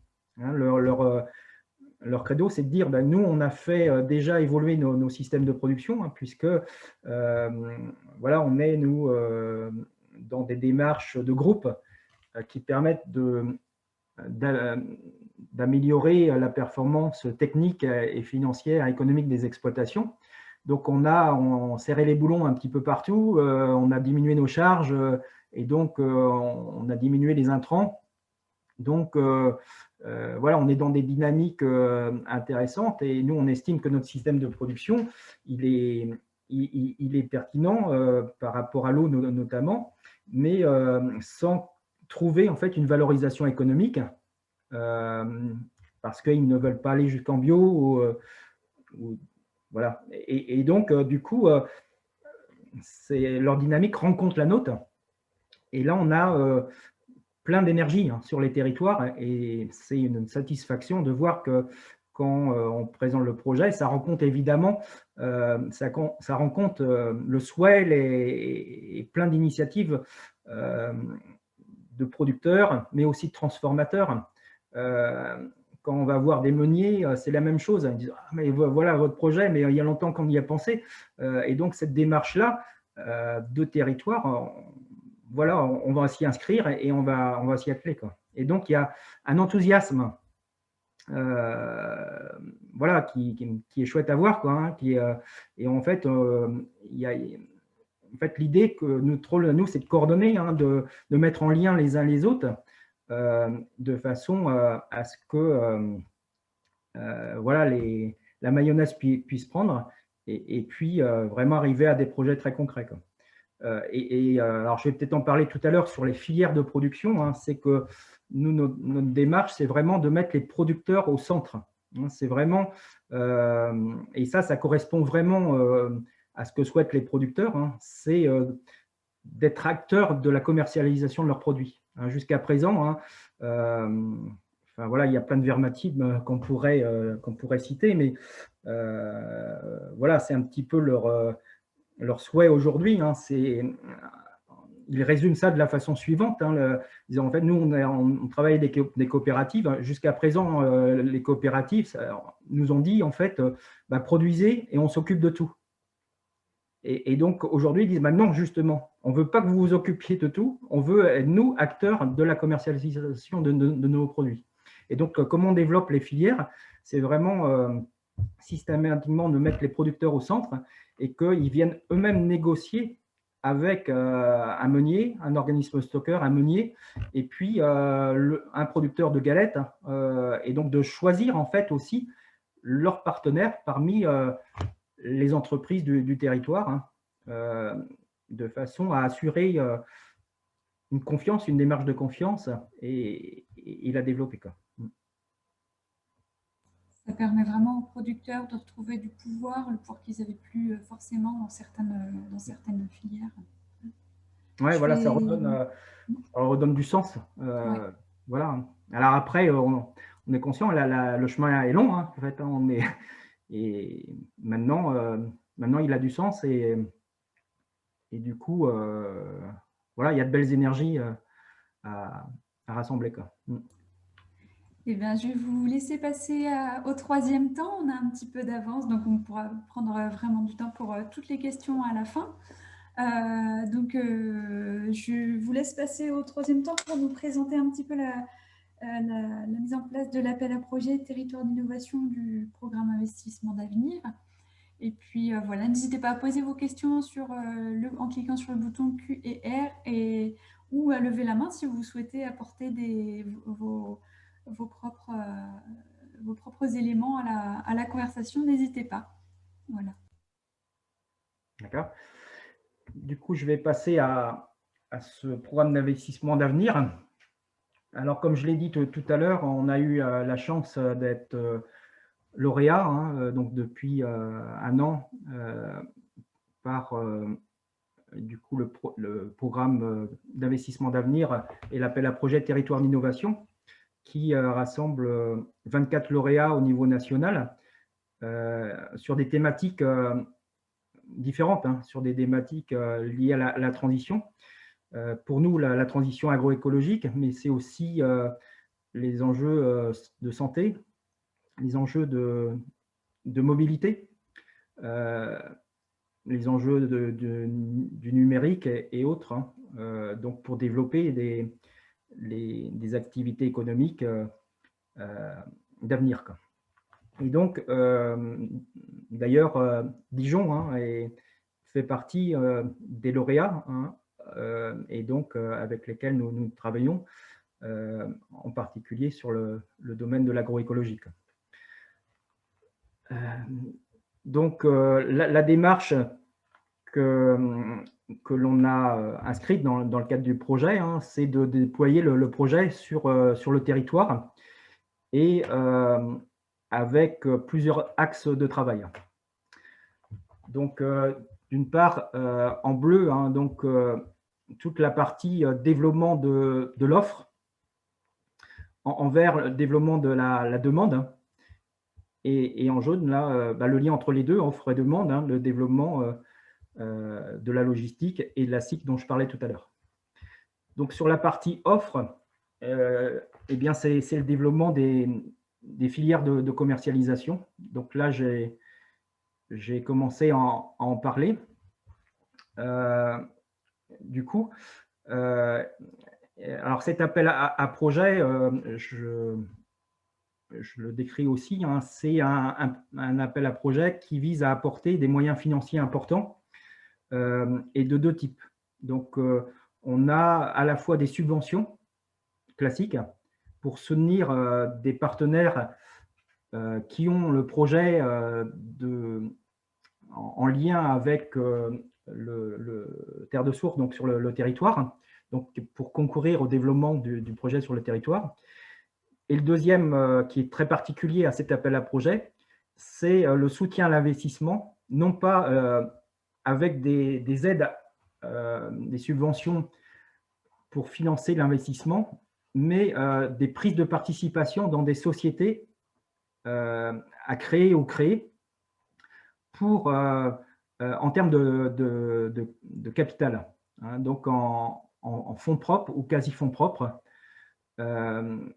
Et donc, l'idée de l'État, puisque c'est l'État qui est à l'initiative, via la Banque des territoires, c'est de prendre des participations dans des sociétés dont en fait les projets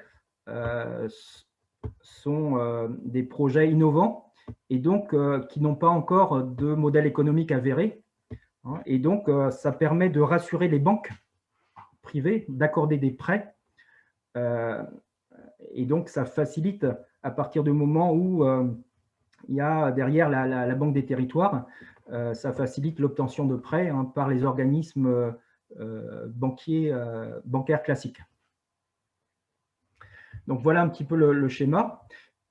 Et donc, pour développer les filières de production, eh bien, c'est de ça dont il s'agit. C'est-à-dire qu'on va avoir des subventions classiques pour financer, comme je le disais tout à l'heure, les organismes de développement, donc AgroBio, donc le GAB local, les CIVAM, les CETA, la Chambre d'agriculture et nous-mêmes, mais aussi d'aller identifier des entreprises qui vont concourir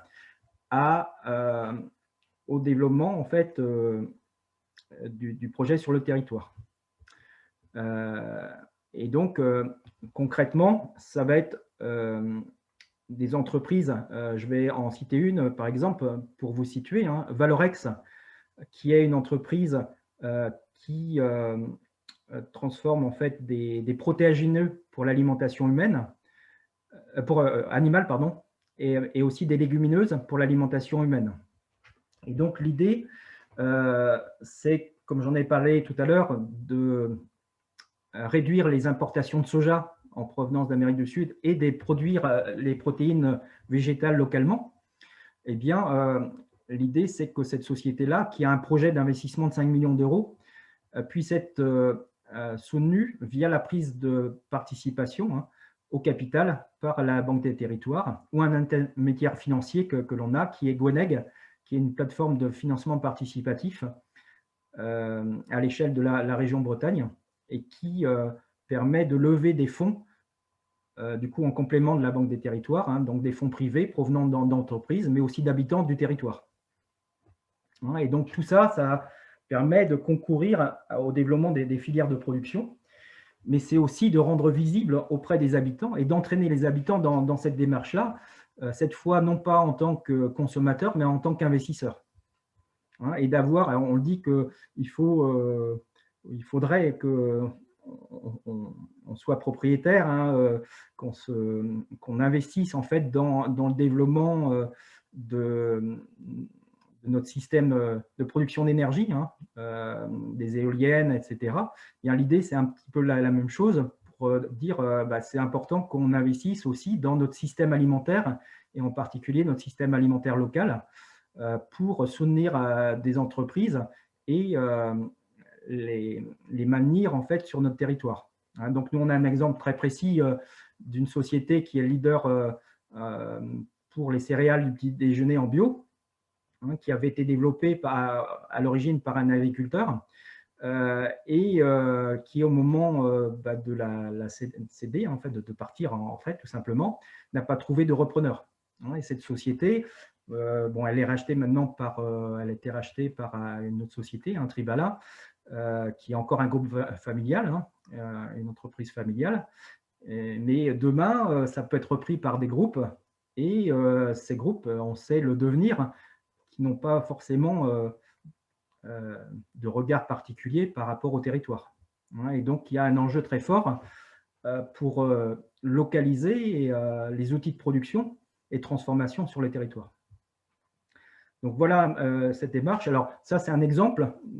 Alors c'est aussi pour continuer sur Valorex, de produire des légumineuses à alimentation humaine. Hein. Donc on dit qu'il faut moins manger de viande et plus de protéines végétales en conséquence. Et donc l'idée, c'est de les produire aussi localement. Hein. Donc on produit très peu et sinon pas de légumineuses localement. Hein. Donc l'idée, c'est, comme je l'ai dit tout à l'heure, de diversifier les productions et de développer notamment les légumineuses pour la restauration collective. Hein, dans le cadre de la loi Egalim, il y a l'idée d'avoir un repas hebdomadaire, sinon plus, donc sans viande.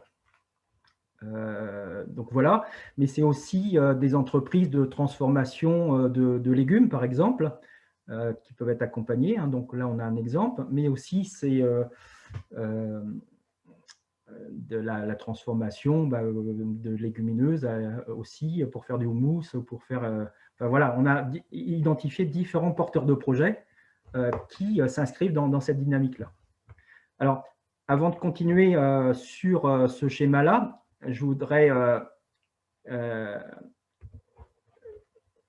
vous présenter en fait notre feuille de route par rapport à la production, mais aussi la consommation. Notre feuille de route, c'est le scénario After 2050 que vous connaissez peut-être et sûrement. Hein, ce scénario-là, qui est bâti par l'association Solagro de Toulouse, et à l'image du scénario Négawatt en ce qui concerne l'énergie, vise à intégrer l'ensemble des enjeux que l'on a devant nous sur les territoires, et particulièrement par rapport à l'alimentation et la production agricole sur les territoires. Donc nous, on a décliné ce scénario, qui est un scénario national, au niveau local. Il est décliné aussi à l'échelle de régions, hein, notamment la région Bretagne est en cours de le faire en ce moment. Et ce scénario-là, on a quantifié toutes les productions, hein, et donc, comme je le disais tout à l'heure, de façon à mettre plus en adéquation la production et la consommation. Donc ce scénario-là, il a bien deux jambes. C'est à la fois l'évolution du régime alimentaire des habitants. Hein.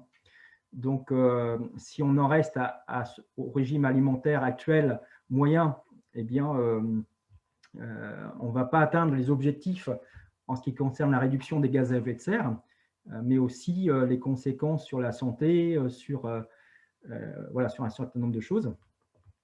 Donc ce scénario-là, donc je vous disais, c'est l'évolution du régime alimentaire, donc d'où ce dont on va parler tout à l'heure, c'est l'éducation à la consommation responsable et l'alimentation responsable. 2, c'est l'augmentation de l'autonomie de l'alimentation des animaux. Hein, donc on a une autonomie qui est aujourd'hui faible, hein, puisqu'on est à 37%. Hein, donc on importe beaucoup d'alimentation de l'extérieur. Hein. Je vous disais tout à l'heure qu'on double la surface en ce qui concerne le soja. Hein, donc c'est important. Hein. Donc ce scénario à 2050, il vise à augmenter cette autonomie pour la passer de 37 à 62%. La réduction de la production animale, qui est une réduction tendancielle pour les vaches laitières en particulier. Et là, pour passer à moins 50% de vaches sur le territoire, et une réduction de la production porcine et avicole. Et en parallèle, d'augmenter la proportion d'élevage économe en intrants, hein, puisque c'est ça l'enjeu. Donc, à passer à des élevages sous label, dont le label Terre de Source, mais le label bio, label rouge, etc. Donc, il faut voir aussi une complémentarité des labels. Je crois que c'est ça qu'il y a d'important peut-être à dire, c'est que ce n'est pas Terre de Source versus… non, c'est que c'est un label qui intègre, hein, c'est-à-dire qu'il y a du label Terre de Source bio, bien évidemment, hein, donc les producteurs bio sont intégrés dans cette démarche locale, mais aussi on sait très bien que le label rouge va intégrer progressivement des enjeux environnementaux. Voilà, donc bleu blanc cœur aussi, etc. Et puis, à nouveau, hein, c'est d'augmenter, comme je l'ai dit plusieurs fois, en fait, hein, c'est la surface de légumineuses, de légumes, de fruits, des noirs planifiables, etc. Donc, je reviens sur comment la diapositive précédente. Donc, développer les filières de production, hein, donc vous voyez à quoi ça correspond et la façon dont on opère. Deuxièmement, bah, c'est finaliser la démarche de labellisation, hein, donc avec la définition vraiment du processus de labellisation. Hein. Donc, on a travaillé avec EcoCert jusqu'à présent et donc il faut qu'on finalise cette démarche-là. Donc, en choisissant un système mixte, à la fois système participatif de garantie et intervention d'organismes tiers, hein, d'experts pour la labellisation. Et puis, c'est là qu'on introduit aussi le label A, hein, dont je parlais tout à l'heure. Le deuxième bloc, c'est la demande. Donc, organiser la commande publique, ça veut dire quoi? Ça veut dire rassembler toutes les restaurations collectives, comme il en est question dans le film, dans un GIP, un groupement d'intérêt public, qui aura vocation à lancer des mêmes marchés publics, et surtout d'avoir, par rapport au schéma actuel de groupement de commandes, une fluidité. Hein, c'est-à-dire qu'aujourd'hui, on ne peut pas, au fur et à mesure, intégrer de nouveaux producteurs et de nouveaux acheteurs. Hein, l'idée, c'est d'avoir une fluidité dans ce processus-là, et ça va gérer via un groupement d'intérêt public qui va avoir cette possibilité-là d'avoir cette fluidité entre l'offre et la demande. L'axe après, c'est de développer toute la partie éducation à l'alimentation responsable en rendant acteurs les gens. Il ne s'agit pas d'avoir une communication institutionnelle, bien au contraire, c'est que les changements puissent s'ancrer et s'inscrire dans le comportement vraiment des gens. Et donc, ça veut dire derrière rendre acteur et donc mobiliser les gens sur des ateliers cuisine, sur des ateliers jardinage, sur prendre une part active pour développer la démarche auprès de groupes pour les étudiants, par exemple, de façon à ce que chaque groupe de population, à chaque stade de la vie, en fait, puisse intégrer un petit peu la démarche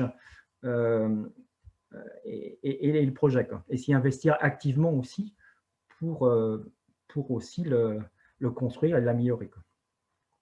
Développer les circuits de distribution, donc là, ça veut dire des nouveaux magasins de producteurs, et donc il y en a quelques-uns sur le territoire, il y en a en projet, mais c'est aussi des magasins de consommateurs. Donc il y a Brésicop chez nous qui s'est créé à l'image de la Louve, du coup sur Paris, ou des expériences sur New York.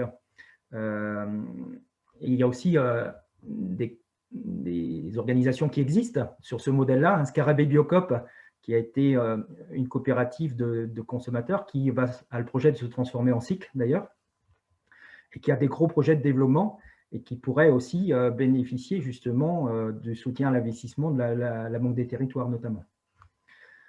Mais c'est aussi voilà, des drives fermiers, etc. Et puis entre les deux, entre offre et demande, eh bien, c'est toute la partie logistique. Donc ça, c'est un point très important, la logistique.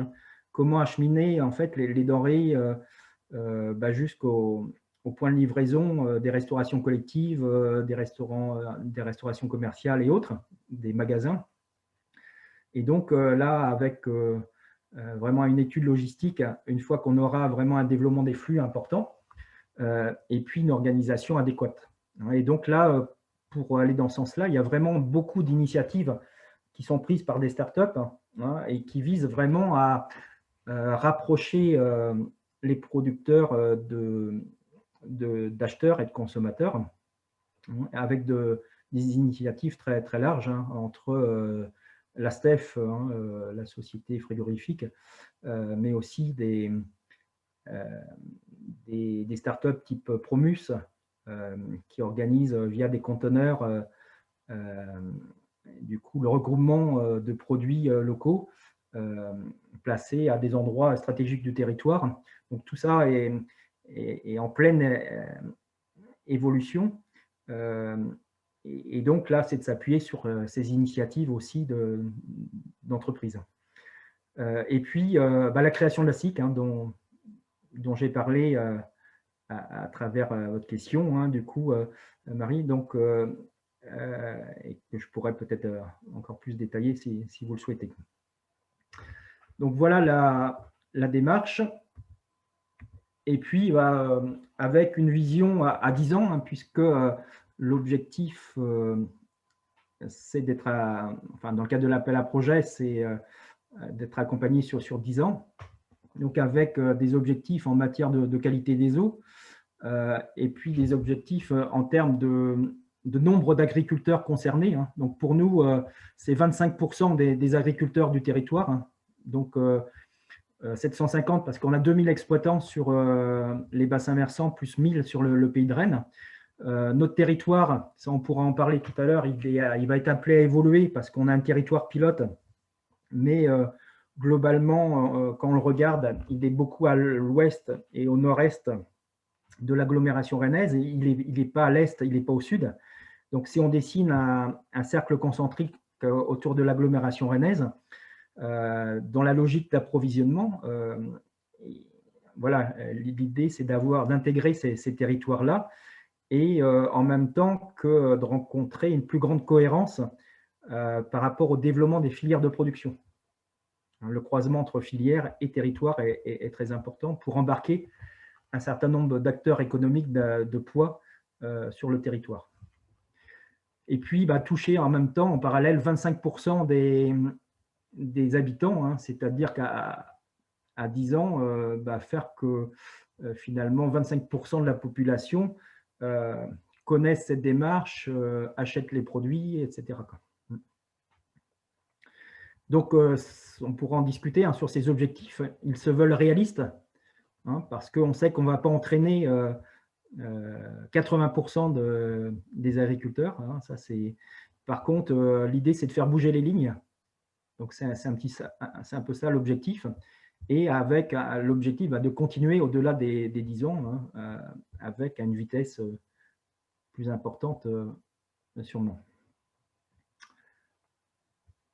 Voilà, et donc à côté de ça, on a un comité scientifique, hein, mais là assez classique, hein, pour nous accompagner dans cette démarche, dans l'évaluation et dans le processus d'évaluation. D'accord. Merci beaucoup pour tout ça, c'est très complet. J'ai une petite question sur le label. Donc, vous disiez que vous envisagez que le terre de source puisse être associé à d'autres labels. Donc, des exploitants agricoles ayant déjà un label pourraient demander à avoir également le label terre de source. Mmh. Ouais, oui, c'est ça. Ouais. En fait, du coup, terre de source, l'idée, c'est que ce soit une démarche pilotée par les acteurs de territoire. Et donc, alors après, on peut imaginer des échelles différentes. Du coup, hein, après, il importe qu'il y ait une concertation locale entre des acteurs, au minimum entre des producteurs, des consommateurs et des collectivités. Et donc, bien sûr, les acteurs économiques. Donc, du coup, c'est bien l'idée de donner un cap à l'agriculture, considérant en fait les enjeux de chacun des territoires. Évidemment, les enjeux des territoires ne sont pas les mêmes d'un secteur à l'autre, même s'il y a beaucoup de points communs. On a tous les enjeux de réduction des gaz à effet de serre, on a tous des enjeux de qualité des eaux, mais à des degrés plus ou moins importants, avec des spécificités. Et donc, il importe qu'il y ait une gouvernance locale. Et donc, nous, dans l'idée de réplicabilité de cette démarche sur d'autres territoires, c'est bien ça, c'est bien l'optique qui est réfléchie, de dire, c'est bien une gouvernance locale et qui s'appuie sur une base nationale, quoi. Et donc, les projets territoriaux de type PAT, hein, projets alimentaires territoriaux, pourraient être de nature à être ces territoires, ces échelles de territoire pertinentes pour développer la démarche, quoi. Et après, on pourrait l'imaginer même à l'échelle régionale, hein, aussi, quoi. Et l'idée, c'est effectivement que, pour revenir à la question de départ, hein, c'est qu'il y ait bien, si on parle des bio, eux iront dans cette démarche-là. Par contre, ce que nous disent eux-mêmes les bio et les organisations bio, hein, c'est de dire que tous les bio ne se veulent pas. Hein, c'est-à-dire que ce qui fait peur à certains, hein, c'est de voir se développer du bio industriel et qui ne correspond pas aux attentes des acteurs du territoire. Donc, la question doit être posée. Effectivement, quel cap on donne à l'agriculture sur les territoires, y compris par rapport au mode de production bio. Et donc, pour citer des exemples concrets, c'est les poules pondeuses. Par exemple, chez nous, on a des projets de 24 000 poules, et ça, apparemment, sans prendre parti, hein, mais ça ne rencontre pas l'adhésion au moins d'une partie et d'une bonne partie des acteurs du territoire. Donc en fait, d'où l'importance de cet ensemble-là, en fait, hein, de dire, voilà, il y a du bio aux terres de source, mais il y a aussi du bio sur nos territoires qui pourrait ne pas être qualifié de terre de source, quoi. Ça, c'est très intéressant, ces réflexions-là. Et en termes de contrôle, justement, contrôle des exploitations et des exploitants, comment ça se passe? Parce que du coup, dans le cahier des charges, il y a des exigences. Donc, il y a des... Qui fait ce contrôle et comment il est perçu par les agriculteurs? Alors, du coup, c'est justement ça qu'on doit finaliser avec des guides de certification, hein. Donc, de façon à ce qu'il y ait vraiment le processus qui soit en place. Donc, la garantie, hein, c'est vraiment une condition sine qua non de développement de la démarche, pour qu'il y ait confiance réciproque entre enfin, des consommateurs, hein, mais aussi derrière l'ensemble des acteurs. Il faut que ça passe forcément par une démarche permettant d'assurer en fait les promesses qui sont affichées, quoi. Et donc, comment ça va se passer? Du coup, comme je l'ai dit tout à l'heure, ce sera une démarche probablement mixte, hein. C'est-à-dire qu'en travaillant avec EcoCert, en fait, on a travaillé sur 2 scénarios, enfin 3 scénarios pour le coup. Un scénario système participatif de garantie, SPG. En fait, l'exemple, c'est Nature et Progrès. Nature et Progrès, donc, où c'est vraiment des consommateurs, des producteurs qui vont dans les exploitations et qui vont contrôler, hein, qui vont dire, bah, voilà les progrès qu'il y a, voilà où à faire, et puis on qualifie ou non, on labellise ou non. Et puis, l'autre exemple, c'est en bio, hein, le label bio, c'est donc l'intervention d'un organisme certificateur externe, hein, donc il y en a 9 hein, au niveau national. Un agriculteur va s'adresser à l'un ou à l'autre et va payer en fait la prestation. Donc, nous, ce qu'on a, enfin, par rapport à chacun des deux, donc il y a des avantages et des inconvénients. Hein. L'avantage du SPG, c'est qu'on rend acteurs aussi les gens, hein, les consommateurs, donc ça, c'est intéressant. Par contre, ça suppose d'avoir suffisamment de personnes, de les former. Et puis, ce que nous ont dit aussi les uns et les autres, c'est de dire, attention, on est sur des domaines très techniques et de mettre le doigt sur un certain nombre de choses, ça relève d'une expertise. Et on aura beau former les gens, voilà. Donc, s'il importe que et les uns et les autres peuvent avoir un avis, à ce moment-là, ce serait plutôt dans le cadre d'une commission, hein, d'un comité d'agrément, pour avoir un avis au regard d'une expertise, hein, renvoyée par des experts, hein, qui vont garantir, à l'appui du référentiel de certification, hein, du coup, la situation des exploitations. Alors, je voudrais revenir un petit peu sur la restauration collective, parce que j'ai plusieurs questions qui me trottent en tête, notamment sur voilà, un producteur ne peut pas fournir la totalité des besoins pour la restauration collective. La restauration collective a aussi besoin de produits normés. Alors, qu'est-ce qui se passe pour les producteurs qui ont un petit peu? Comment ils peuvent... J'imagine que c'est aussi à travers la SIC qui permet ça, de regrouper tous ces producteurs. Et puis, je me demandais aussi, du coup, quand ils vont produire, alors là, je regardais, c'est beaucoup orienté porc, votre cahier des charges. Des morceaux de porc, qu'est-ce qu'ils font du reste de la carcasse, à quelle destination est le reste? Voilà un petit peu toutes mes interrogations. D'accord. Très bien. Alors, du coup, c'est pas orienté porc, hein. Le cahier des charges, c'est tout produit, en fait, hein, tout type de produit. Du coup, pour effectivement la quantité de produits. Alors, c'est pour ça que, en fait, alors déjà, ce qu'il faut dire, on est passé là-dessus quand on a parlé des marchés publics, c'est par rapport au volume d'achat et au montant d'achat des restaurations collectives, cette forme d'achat, elle doit être minoritaire au regard de l'ensemble des achats des restaurations collectives.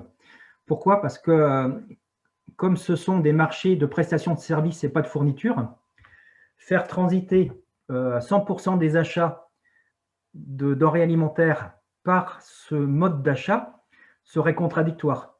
Hein, à ce moment-là, en cas de contentieux, le juge pourrait dire attention, vous dites que c'est un marché de prestation de services, or moi je constate que 100% des achats de denrées alimentaires transitent par ce mode-là. Donc c'est assimilable à un marché de fourniture. Donc c'est pour ça qu'une des conditions, c'est de dire en fait ça doit être minoritaire. Alors qu'est-ce que ça veut dire minoritaire? C'est pas plus de 50%, hein, donc c'est moins de 50%. Donc pour s'éloigner un petit peu de ça, nous on dit c'est en gros 30%. Hein. Cela dit, avec 30%, ça représente des volumes importants de toute façon. Donc la deuxième chose, c'est que quand une restauration collective achète, l'intérêt du dispositif, c'est que ça vient en complément de leur marché actuel. Et en fait, les restaurations collectives ne sont pas obligées de mettre fin à leur marché pour aller sur ce type de marché, puisque l'objet n'est pas le même. Là, on a bien une prestation de service, l'autre, c'est bien un marché de fourniture. Donc, les deux peuvent aller en parallèle. Et du coup, c'est bien complémentaire, quoi. Donc, du coup, en fait, ça procure une souplesse des acheteurs pour faire appel à l'un ou à l'autre. Et en cas de défaut, en fait, ils peuvent avoir leur fournisseur classique. L'autre chose, c'est que ce sont des marchés publics de multi-attributaires. Hein, donc, je ne sais pas si du coup tout le monde a compris ça. Hein, c'est-à-dire que en fait, on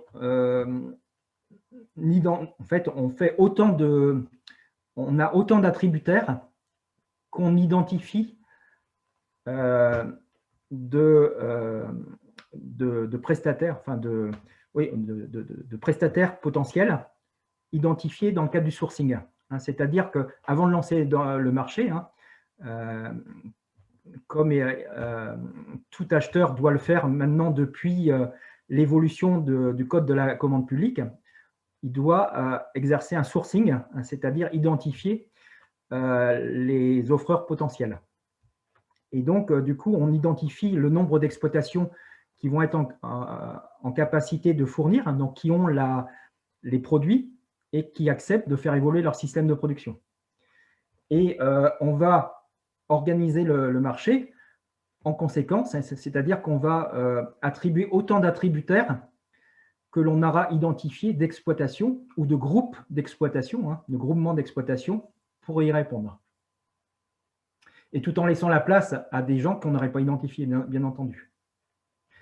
Et donc ça, du coup, ça procure là aussi une sécurité, hein, c'est-à-dire que les fournisseurs, ils sont tranquilles parce que, et ça, c'est les exemples qu'on a vus par expérience, où les deux producteurs de porc, par exemple, sur la ville de Rennes, hein, au départ, eh bien, ils se sont rendus service. C'est-à-dire qu'il y en a un qui ne pouvait pas fournir alors que la ville voulait acheter. Donc, il y a eu une coopération, quoi. Voilà. Et ça rassure aussi les acheteurs parce que d'avoir plusieurs fournisseurs de même nature, quoi. Sur l'autre question, du coup, là, c'était… Je ne me rappelle plus de la question. Elle était un peu vaste. C'était sur les produits normés, ce qui est fait du reste. Ah oui, alors voilà, c'est ça. L'équilibre matière, en fait. Il y a cette question de l'équilibre matière. Alors effectivement, l'équilibre matière en viande en particulier, hein, est très important. du coup, comment on opère? Alors déjà, il y a plusieurs façons. Déjà, c'est pour ça qu'on est sur les deux types de marchés, la restauration collective et puis la restauration commerciale et les autres débouchés. Hein, donc en restauration collective, on a en bovin par exemple, hein, donc c'est les morceaux avant, c'est plutôt la restauration collective, les morceaux arrière, voilà. Donc du coup, on joue bien sur les deux marchés et quand on développe les filières, du coup on travaille avec des grossistes qui vont avoir la capacité d'avoir des clients des deux côtés, quoi. Ouais, et donc ça, c'est un élément de réponse. Un deuxième élément de réponse, ça va être de coordonner les acheteurs au niveau des jours, hein, ou des semaines d'achat, par exemple pour le bœuf, hein, et donc d'avoir une cohérence de programmation des menus de façon à valoriser un maximum d'animaux en fait entiers sur le territoire. Et donc ça, c'est tout un travail qu'on mène d'harmonisation des menus, mais aussi des jours de livraison, hein, parce qu'on s'aperçoit que finalement, telle petite commune va dire moi je veux être livré le mardi à 8 h, l'autre à côté le lundi à 16 h. Voilà, donc il y a en termes de livraison et de logistique une harmonisation. Et c'est là que notre projet aussi rencontre l'adhésion des fournisseurs et des filières.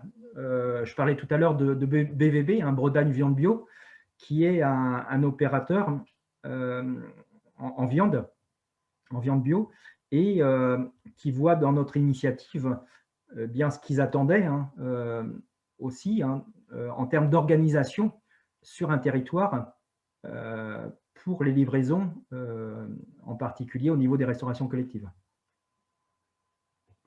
D'accord. Alors, il est 11h55, il nous reste encore quelques temps pour les questions.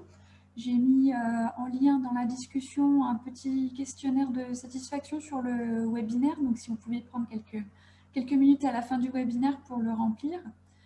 Si certains souhaitent prendre la parole, n'hésitez pas à lever la main si vous souhaitez présenter votre projet par exemple ou demander plus de compléments à Daniel. Voilà, n'hésitez pas à passer sur le bouton lever la main ou à poser vos questions. Il nous reste encore quelques minutes avant de terminer. Moi j'ai encore une question, Daniel, c'est justement sur la formation des cuisiniers. Comment ça se passe? Est-ce qu'il y a une formation qui leur est proposée? Voilà. Alors, oui, ça c'est une bonne question là-dessus.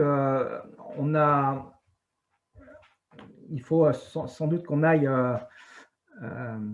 développer plus largement ce que l'on fait aujourd'hui et donc de créer des groupes d'échange du coup entre les cuisiniers. Donc ça, on a commencé à le faire justement dans le cadre des marchés, là, de les réunir et on s'aperçoit là aussi que les gens sont assez isolés les uns par rapport aux autres et trouvent dans l'initiative un intérêt, hein, de se rencontrer, de se parler, tout simplement, et même en dehors du projet, hein, d'échanger sur les pratiques. Et donc ça, c'est vraiment manifestement un besoin, quoi.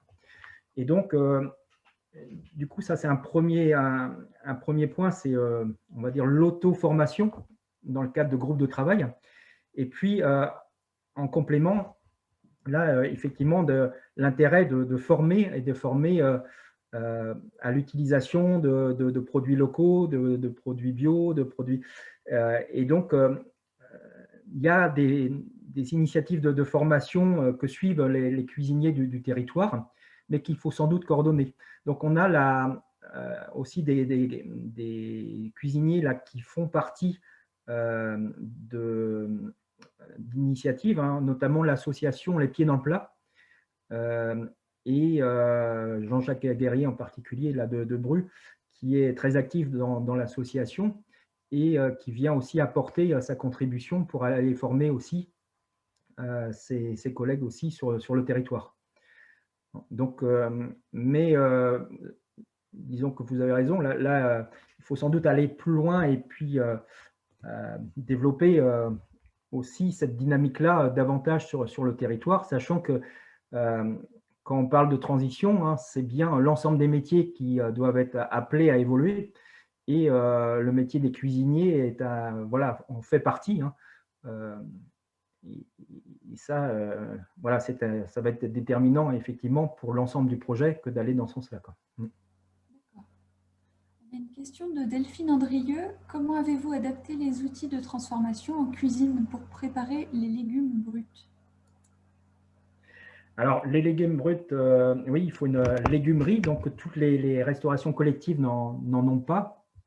Et justement, sur le territoire, et les uns et les autres, on appelle vraiment à la création d'une légumerie sur le territoire. Et donc là, il y a une initiative qui a été prise par une société, un TZA, dans le cadre d'un territoire zéro chômeur sur Pipriac, donc dans le sud de Rennes, et qui souhaite relever ce défi-là.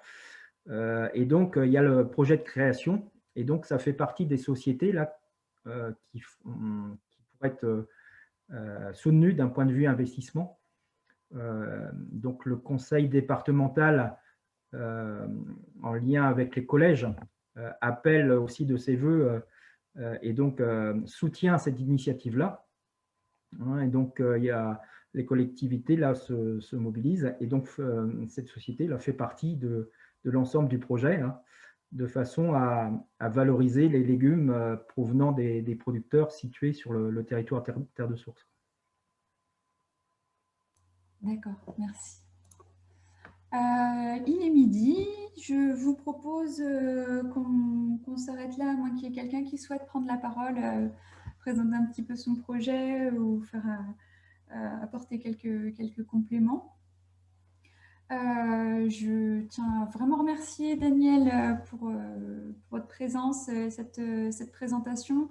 Donc le replay de tout ça sera disponible sur notre chaîne. On enverra aux participants les liens pour le replay. Pour les documents, normalement, vous avez tous reçu un mail. N'hésitez pas à nous demander des compléments si besoin. Vous avez également le PowerPoint qui est à votre disposition. Voilà, vous aurez donc toutes les informations après le webinaire sur votre boîte mail normalement. Donc voilà, n'hésitez pas à remplir le petit questionnaire, c'est important pour nous pour qu'on puisse s'améliorer. Et puis voilà, il y aura d'autres webinaires de proposer.